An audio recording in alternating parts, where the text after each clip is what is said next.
আসসালামু আলাইকুম শিক্ষার্থীরা, তোমাদের নবম শ্রেণীর আহ, স্বাস্থ্য সুরক্ষা আজকের ক্লাসটি নিয়ে হাজির হয়েছি। আজকে মূলত তোমাদের প্রথম অধ্যায়ের প্রথম ক্লাস নিয়ে আমরা কথা বলবো। আর তোমাদের আগামী 3 তারিখ 3/8/2024 স্বাস্থ্য সুরক্ষা মূল্যায়ন হওয়ার কথা রয়েছে। যদি স্বাস্থ্য সুরক্ষা মূল্যায়নটি 3 তারিখ হয়, যদি হয়ে থাকে, তাহলে অবশ্যই তোমরা আগামী 2 তারিখ শুক্রবার, অর্থাৎ যদি হয়ে থাকে তাহলে 2 তারিখ সন্ধ্যায় রানা স্টিচিং হোমের এই চ্যানেলটিতে তোমাদের যেই স্বাস্থ্য সুরক্ষার প্রশ্নটি রয়েছে সেটি পাবে। এছাড়া যদি পরীক্ষাটি না হয়, তোমরা এই সাজেশনটি ক্লাসগুলো করে রাখো। যখনই পরীক্ষাটা হবে এই সাজেশন ক্লাসগুলো তোমাদেরকে হেল্প করবে। সো আমরা আজকে প্রথম অংশ নিয়ে কথা বলবো। টপিকগুলো একটু দেখো। প্রথমে বলছে যে স্বাস্থ্য সুরক্ষার ক্ষেত্রে বলছে প্রাথমিক চিকিৎসা বক্স কী আর কি। তো ফার্স্ট এইড বক্স দেখো, এখান থেকে তোমরা পড়বা যে ছোট বাক্স বা থলিতে প্রাথমিক চিকিৎসার সব ধরনের জরুরি উপকরণ মজুদ থাকে তাকেই প্রাথমিক চিকিৎসা বাক্স বলা হয়।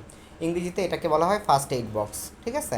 সো এই বক্সের মধ্যে মানে হচ্ছে অতি দরকারি জিনিস। প্রয়োজনের সময় হাতের নাগালে এটি থাকলে খুব সহজেই রোগীকে প্রাথমিকভাবে সামাল দেওয়া যায়। ঠিক আছে? তারপর বলছে কি, এতে রোগী সহ আশেপাশের লোকজনের অস্থিরতাও অনেক কমে। এটি সহজেই বহনযোগ্য এবং উভয় দিকে ফার্স্ট এইড বক্স লেখা থাকে। প্রাথমিক চিকিৎসার বাক্স স্কুল, কলেজ, অফিস, আদালত, কলকারখানা, এমনকি বাসা বাড়িতে বা গাড়িতেও রাখা হয়। বাসায় ও গাড়িতে প্রাথমিক চিকিৎসার জন্য খুব অল্প সময়ের মধ্যে এই বাক্স থেকে প্রয়োজনীয় জিনিসটি তুলে নেওয়া হয়। ঠিক আছে? এই বাক্সের মধ্যে আসলে কী কী থাকে দেখো। এই বাক্সের মধ্যে থাকে হচ্ছে গজ কাপড়, তারপরে রোলার ব্যান্ডেজ, কাঁচি, তারপর হচ্ছে চিমটা, হ্যান্ড গ্লাভস, তারপর হচ্ছে পচনরোধক মলম, ব্যথার ঔষধ, নিরাপদ পিন, থার্মোমিটার, রক্ত মাপার রক্তচাপ মাপার যন্ত্র, তারপর হচ্ছে লেখার খাতা ইত্যাদি থাকে। সো তোমরা দেখতেছো এই যে ফার্স্ট এইড বক্সের একটা চিত্র আমরা তোমাদেরকে দেখাচ্ছি। দেখো, এটা হচ্ছে ফার্স্ট এইড বক্সের একটা চিত্র। সো এরপরে দেখো আমরা শিখবো হচ্ছে সুষম খাদ্য কাকে বলে। খুব ইম্পর্ট্যান্ট, সুষম খাদ্য কাকে বলে। শিক্ষার্থীরা দেখতে পাচ্ছ, যেসব খাদ্য প্রয়োজনীয় সার্বিক পুষ্টি চাহিদা পূরণ করতে পারে তাদেরকে সুষম খাদ্য বলে। শর্করা, তারপর হচ্ছে আমিষ, তারপর হচ্ছে স্নেহ বা চর্বি জাতীয় খাবার, ভিটামিন, খনিজ লবণ, পানি, এই 6টি খাদ্য উপাদান মানবদেহের সার্বিক পুষ্টি চাহিদা পূরণের জন্য অতি জরুরি।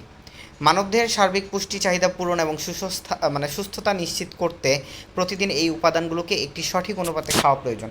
প্রতিদিন খাবারের তালিকায় এই 6 ধরনের খাবারের সঠিক অনুপাত উপস্থিতি থাকলে কি হয়? ব্যালেন্সড ডায়েট বা সুষম খাদ্য বলা হয় এটাকে।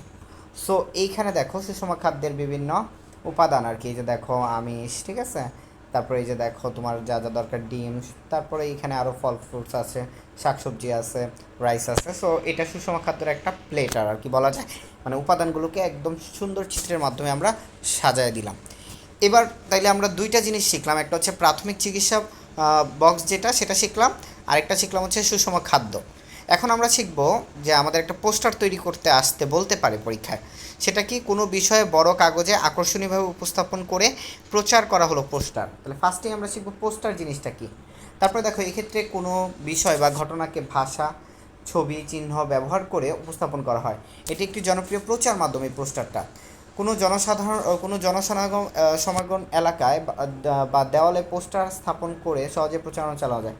তো পোস্টার তোমরা সবাই জানো। তাহলে আমরা পোস্টার ডিজাইনের কৌশল: বড় কাগজের শিট সংগ্রহ করা, তারপর হচ্ছে বিষয়বস্তু সম্পর্কে একটি আকর্ষণীয় শিরোনাম বা স্লোগান লেখা।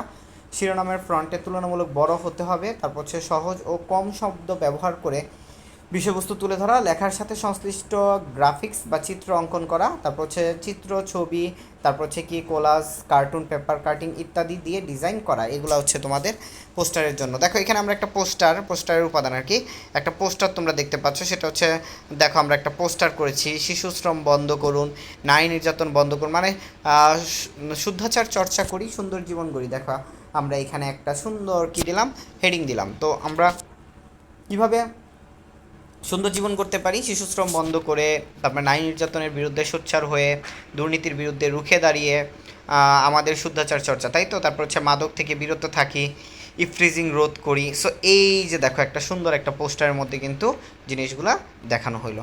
সো এরপরে দেখো আমরা দেখবো হচ্ছে মাইন্ড ম্যাপিং কি। মাইন্ড ম্যাপিং, হ্যাঁ, খুবই ইম্পর্ট্যান্ট। দেখো এখানে মাইন্ড ম্যাপিংয়ের নমুনাও আমরা কিন্তু দিয়েছি। সো মাইন্ড ম্যাপিংটা কি দেখো একটু পড়ি আমরা। মাইন্ড ম্যাপিংটা কি? মাইন্ড ম্যাপিং হচ্ছে ডায়াগ্রাম বা চিত্রের মাধ্যমে, আবার বুঝাচ্ছি, ডায়াগ্রাম বা চিত্রের মাধ্যমে একটি বিষয় উপস্থাপন করা।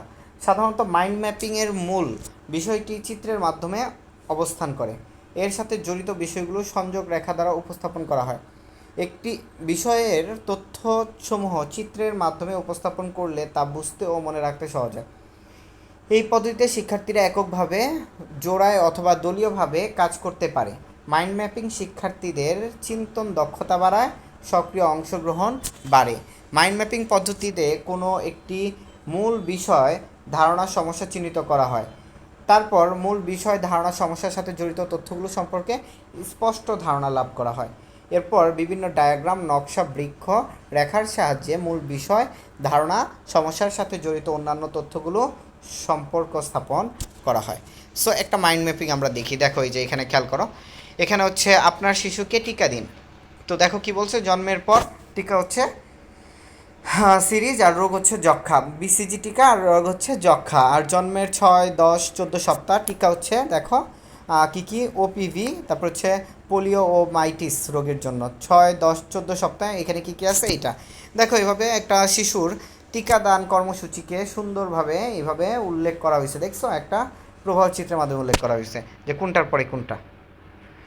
সো এরপরে আমরা দেখব ইন্টারনেট কি। ইন্টারনেট সবাই জানো কি, একটু স্ক্রিনশট নিয়ে নাও। ইন্টারনেট কি? ইন্টারনেট হলো পৃথিবী জুড়ে বিস্তৃত অসংখ্য নেটওয়ার্কের সমন্বয়ে গঠিত একটি বৃহৎ নেটওয়ার্ক ব্যবস্থা। এটি বিশেষ গেটওয়ে বা রাউটারের মাধ্যমে কম্পিউটার নেটওয়ার্কগুলোকে একে অপরের সাথে সংযোগ করার মাধ্যমে গঠিত হয়।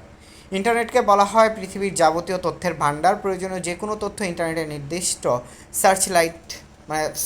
সাইট সার্চ করে পাওয়া যায়। এবার বলছে প্রজেক্ট ও এর ব্যবহার নিয়ে বলি। প্রজেক্ট কি দেখো। সো প্রজেক্ট হলো একটি ইলেকট্রো অপটিক্যাল যন্ত্র যা দিয়ে ভিডিও, ছবি ও বিভিন্ন তথ্য বড় স্ক্রিনে দেখা যায়। এর ব্যবহার আমাদের দৈনন্দিন জীবনে ক্রমশ বেড়েই চলছে। বিভিন্ন সেমিনার, সভা, ক্লাসরুম, ট্রেনিং, ওয়ার্কশপ ইত্যাদির ক্ষেত্রে প্রজেক্টের ব্যবহার লক্ষ্য করা যায়। সো প্রজেক্টের ব্যবহারের নিয়মগুলো তোমরা পড়ে নিবা। প্রজেক্ট চালু হওয়ার পর সরাসরি বিদ্যুৎ কানেকশন বন্ধ না করা। তারপর হচ্ছে প্রজেক্টর বন্ধ করার সময় পাওয়ার বাটন প্রেস করা। প্রজেক্টর, আচ্ছা এটা ছিল প্রজেক্টর, হ্যাঁ। তারপর বলছে কি দেখো, প্রজেক্টর বন্ধ করার পর অন্তত 30 মিনিট খোলা জায়গায় রাখা। চালু অবস্থায় এক স্থান থেকে অন্য স্থানে না সরানো। ধুলাবালি যাতে না জমে সেই দিকে লক্ষ্য রাখা। লো ভোল্টেজ না চালানো। এটা হচ্ছে প্রজেক্টর চালানোর নিয়ম, ব্যবহারের নিয়ম। আশা করি তোমরা আজকের ক্লাসটি উপভোগ করেছো। নেক্সট ক্লাসে তোমাদের সামনে হাজির হব প্রথম অধ্যায়ের দ্বিতীয় অংশ নিয়ে, এবং এভাবে আমরা তোমাদের প্রত্যেকটি ক্লাস দিয়ে, সাজেশন দিয়ে উপকার করার চেষ্টা করব। শিক্ষার্থীরা অবশ্যই চ্যানেলটিকে সাবস্ক্রাইব করে পাশে থাকা বেল আইকনটি বাজিয়ে দিবে। আল্লাহ হাফেজ।